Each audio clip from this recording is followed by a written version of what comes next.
Welcome back to Wrestling Empire on the Nintendo Switch. And what is this? A new button on the main menu called Achievements?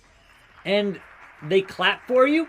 You can see I have won the AEW, the Strong Style Weekend Warriors, Fetty Online Wrestling School titles, but no belts in Wrestling Rev, Rising Sun, Maple Leaf, and Super Lucha Libre. That's pretty cool. That's pretty cool. Or Hollywood has 0 belts. 0. But man, that is a neat new addition into the game. Version 1.21. Let's get into the, oh god, booking career is here. Well, we'll get to that later. Later, don't you worry. But let's get back into my current career for today on this video. In January, shoot fight, Ken Shamrock. I am the middleweight mid-card champion. Also, my stamina must get up to 73 before I hop in the cage here. Let's increase my stamina to 72, maybe 73.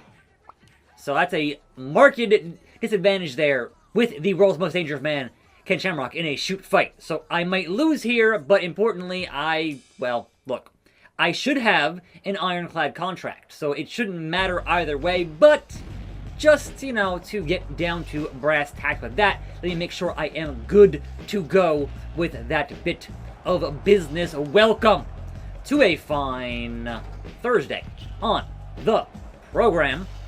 I have been undefeated for weeks and weeks and weeks. Ken Shamrock changed that.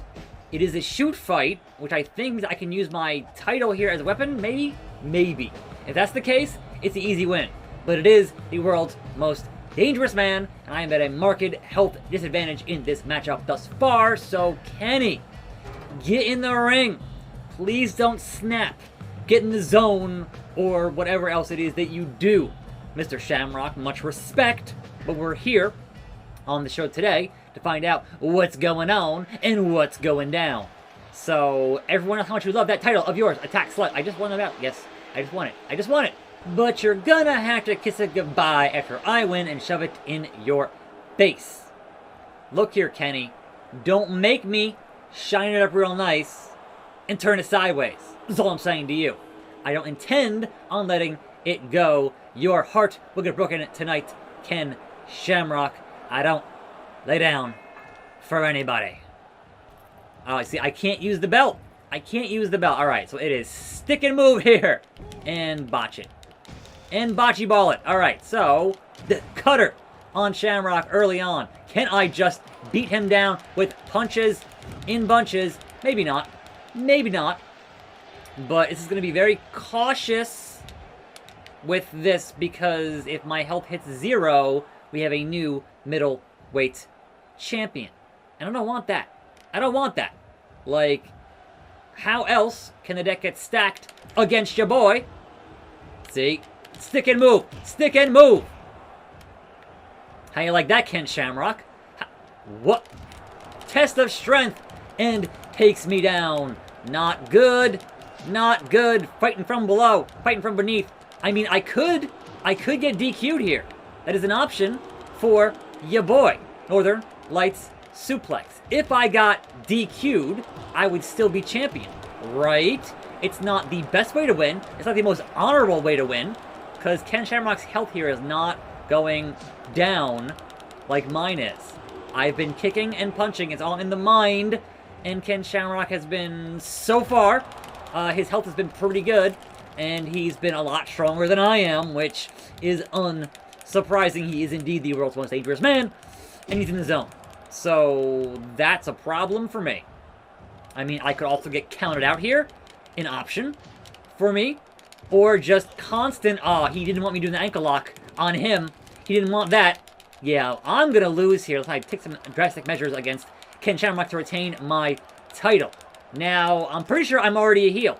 So, losing in that fashion would not be the worst thing in the world. Kenny, F5. Referee, I'm going to do it. And you're going to watch me do it here. You're going to watch me do it. Disqualified. Haha. So, yes, Ken Shamrock does not win on a disqualification. Meet me again when I have full health, Kenny, but it's my belt, and you can't have it. thinking. Uh-huh. And that, somehow that, establishes me as a face. I did the most heel thing possible, and it made me a face. This game makes no sense. So now, attackslug, the face, and now, oh my god, they changed the, man. Big patch today. I am in Weekend Warriors, the third highest promotion in the world. Smash is going to Rising Sun. Bob Holly and attackslug aren't feuding anymore, because of course we're not. Rising Sun is significantly more popular in recent weeks. AJ Lee defeats Nikki Bella as the champion in Fetty Online. Connor has turned face. Yeah, okay. We'll see about that. Ronda Rousey's profile up from the press hype. And attackslug must increase his stamina. I'm already there. And Fetty Online overtakes Weekend Warriors as the popular brand wrestling with 91% in the ratings. Look at that. A territory bar there. A territory bar. Huh. Alright, Frederico. Congratulations. Yes. Now pay me for doing what I shouldn't have to do, because I have an ironclad contract. But yes, I'll take your $1,000 on that. A shoot fight against, I assume, Arn Anderson, Andy Aniston here. But my health back to 100. And yes, let's go do that. But also, I'm now a face, which means pay-per-view. Oh man, I'm already booked here against Kenny. I'm already booked against Kenny. So, how about the next pay-per-view? If I challenge the Beast, Brock Lesnar, as a face, he's a heel. My attitude's been improving, but perhaps not high enough for that boy, Brock Lesnar. I'll make it worth your time, Brocky boy. Title for title. Put yours on the line. I challenge you to a match. Me and you. I'm not tough enough to trade blows. Find somebody else on that level. So let's look at Brock's stats here. He is strength of 91. And that is the being tough enough. He's 91 in strength, and attackslug is 75. So at what point? 80? 85? Like, I can try. So, meanwhile, we have another shoot fight empty arena match here in strong style. And yes, it is indeed the enforcer, Arn Anderson. Now, it is Thursday. There is news here to get into in the world of wrestling, and the rumors were hot and heavy yesterday. Good lord. So heavy, they were trending up to like number 3 on Twitter. For one, CM Punk. And I know we've heard it all before. The rumors of CM Punk is like every 6 months there are CM Punk rumors of him returning for the past like 8 years that he's been gone from in-ring, right? At this point, CM Punk has been out of the ring longer than The Rock was before he came back in like 2011. Like, that's a longer span of Rock being out for Hollywood than it has been now for CM Punk being out of just doing wrestling. Notwithstanding him doing that backstage show, I'm saying in-ring wrestling, he's done, it's been like 8 years. So, it's been interesting to see how that's going to pan out. This is my second title at Weekend Warriors. So, that's cool, I guess. The last you'll ever hold here. Start digging for gold somewhere else. Yeah, thanks, Arn. Spine on the pine. I know. Gonna get another notch in my belt. Bald man. Let's go. Alright, nope, yeah, alright. Fair and square, Arn. Fair and square, Arn. We'll see how it goes. A straight up fight, Arn Anderson. So, yes, this CM Punk thing was going huge with some supposedly good sources saying that he's in talks to perhaps be in AEW, and if not, perhaps somewhere else. But that was the word going around. Also, on the flip side of the coin, Daniel Bryan, who we know is a free agent, they've been saying that he's also perhaps in talks with AEW and is perhaps signed because AEW has the deal with New Japan. And Bryan really wanted to work with New Japan, and the talks between them and WWE got cold and fell through. And the only reason they were talking to them in the first place with WWE was because they want to keep Bryan. But he's going to do what he wants. He's a free agent, and that's interesting. But also, the local advertising for the AEW show at the Arthur Ashe Stadium, that's happening in September, that is that is in the 15,000 seat tennis stadium in Queens. At the end of their advertising thing, it says, "You never know who will show up." And if I was going to do a big debut, it'd be there, because that's the biggest pop possible for their live crowds in the current next couple of months. But, again, remains to be seen. We've heard how many times that, oh man, CM Punk, this and that, right? Now, I would definitely buy a Daniel Bryan thing at this point a lot more than I would buy a CM Punk thing, and perhaps they got them both. It's possible, but it's wild either way. And for me, the CM Punk thing is fine, like, do what you want, but what about Colt Cabana on the current AEW roster? How does that affect Colt? Does he just leave? Like, there is definitely bad blood there, lawsuits, go look it up, right? So they're definitely not friends. Can they remain professionals on that roster? But that's, yeah, like, that does not foster a very good locker room vibe there if you're going to bring in a CM Punk when he was in a lawsuit with Colt, and then Colt sued him because that first lawsuit he didn't cover his fees, and he said he would. It's a whole complicated, long, drawn-out business there that I'm not going to get into, but if you know, you know. Pedigree on Arn Anderson. Can I get two? Burning Hammer on Arn Anderson? Yes, I can. Yes, I can indeed. Defending in a shoot fight is the Slugger.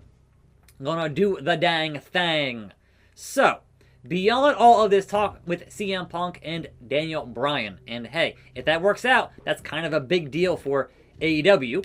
But besides that, it was Fyter Fest Night 2 last night, and we know now that the next challenger for the IWGP US title is Hikuleo, who is the son of King Haku, aka Meng, from back in the day. Currently in Bullet Club, the firing squad, I do believe. It's been a bit since I've watched any actual New Japan. But yeah, he's the next challenger. We'll get to that here in a second here. But speaking of challengers, right? So last night was the first of the 5 labors of Jericho. So hand-picked opponents and stipulations for Jericho to eventually face MJF. And the first one was a Shawn Spears can use a chair and Jericho can't. And of course, he's the face, MJF is the heel. They're going to build toward win, win, win, win, win. And then we get the match with MJF. You wouldn't book it and then not do it, right? But we all assumed that, alright, it's going to be, you know, Shawn Spears, then Wardlow, perhaps both the FTR. Like, it's going to be a bunch of guys in the pinnacle doing this thing, right? Look at that. Weekend Warriors is up with me as the mid-card champion, but AEW is on top. Maple Leaf Grappling moving on up with Monsoon as a tag team champion. Lucy Lake's feud is over with me because, yeah, I'm not there anymore in Maple Leaf Grappling. Nikki Bella defeats AJ Lee, and that's back and forth. 50-50 booking. Clown 1 and Virgil. Meat sauce. Arn Anderson lost to me and got released. Hilarious. Attackslug and Paige is making my strength go down. Why? But why? Paige, hell. Jerry Sag's feud with Attackslug is over, because, yeah, it is. And Clown 1 in a cage fight, shoot fight, second week of February.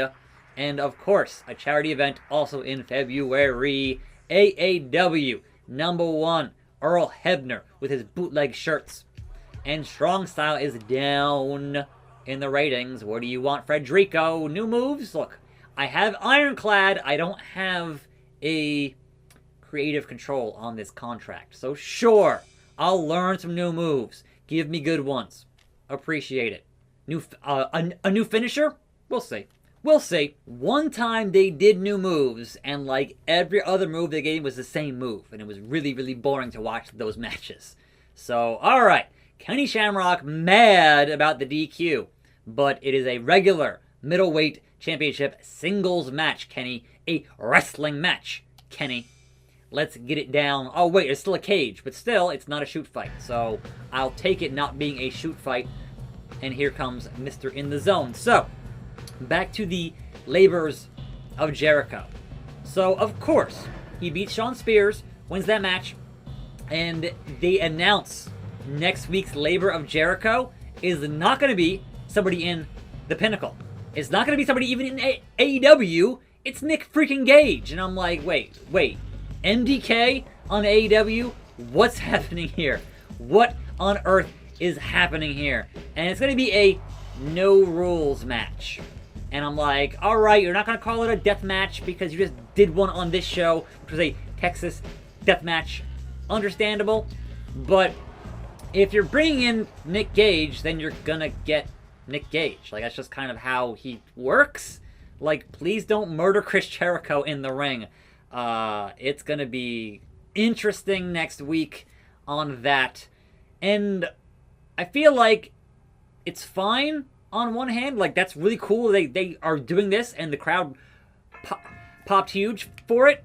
But on the other hand, like, when you get into having blood every week, it becomes less special.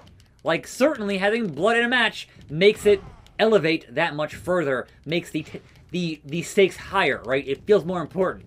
But when you do it every week, it's just like, all right, we've seen it, and then, all right, just do more and more? Like, there's a certain level of diminishing returns with that, where you keep it special, and it means more than doing it every week. So, again, the same thing with, we just had 2 weeks of Fyter Fest, and next week is Fight for the Fallen. And it's like, wait, is every show not going to have a name? Like, that's wild. Wild. But Jericho, Nick Gage, next week should be nutso. The Andrade and Death Triangle segment. I'm not sure if it's just because crowds are back now, and they're just so hyped to be back now, that everybody gets cheers and pops. But I'm like, who was supposed to be the heel in this segment? Now, number one, Andrade has a new mouthpiece, and it is indeed, ooh, Chavo. So that's cool. He was done with wrestling. He's like, all right, I'm going to do this thing backstage in Hollywood as like a stunt guy or as a, consultant on things. And he was doing Glow and, he was doing stuff, making money, right? So seeing him back in wrestling is cool. And obviously, Vicky's been there, so there is that level of, hey, I can get you a job. Having him as a mouthpiece for Andrade, cool, right? Makes sense. But it's like, they got pops, right? And then out comes Pac and Phoenix, who's now healed up, and Penta, and they got pops. And it's like, all right, there was a little bit of booing here in the middle of it with some stuff, but generally everyone was cheering to everyone. And I'm like, but you're going to have a heel and a face here, right? Right? Who's it going to be? Like, that's just wild. But anyhow, that was that, and it ended with a, hey, we're not going to fight just yet. So will Andrade open that forbidden door and bring in other ingobernables? We shall see. We shall see. But besides that, beyond that, main event was indeed that Texas death match. And man, can somebody, somewhere, book a proper Texas death match? Because this match was a last man standing match. They called it a death match, right? But it wasn't like, it was a standing 10 count, and that was how you won. And I'm like, that's not the usual regular Texas death match. For those not familiar, the rules should be, you get the pinfall first, then it is a standing 10 count. And that was not what happened here in this matchup. But what did happen, we finally got a big win for Lance Archer, beating Jon Moxley. So he is the new IWGP US champion holder, and he will fight Hikuleo next week. So, alright, look, at some point, you had to give the Murderhawk Monster a big win, and I'm shocked that New Japan says, yes, alright, do that on TV. But I imagine that's because they want somebody from New Japan to be their new US champion, right? And obviously Archer is signed to AEW, so that wouldn't be him. But they don't want somebody from New Japan to beat Moxley, so Archer is kind of that guy in the middle who can win it and then lose it to somebody actually from New Japan at some point. Perhaps Jay White. We don't know, right? Forbidden doors are opening. It's wild out there in the world of wrestling this week. So yes, that was the end of the show. There was a face-off there, and man, Hikuleo is a tall dude. Like, good lord. My progress of being hindered. Like Jinder, and Shamrock hurt his neck on those dragon suplexes. Weekend Warrior is still tied for number 1. We're tied, man. Come on now. Tanahashi headed to Fedi Online. Go Ace. Part-time job. Bull Nakano turns face. Good for her. So there you go for today. One more for tomorrow, and perhaps I'll look into doing some booking next week on the show. I'm attackslug. Thanks for watching. More videos right here. I'll see you next time, and I'm out.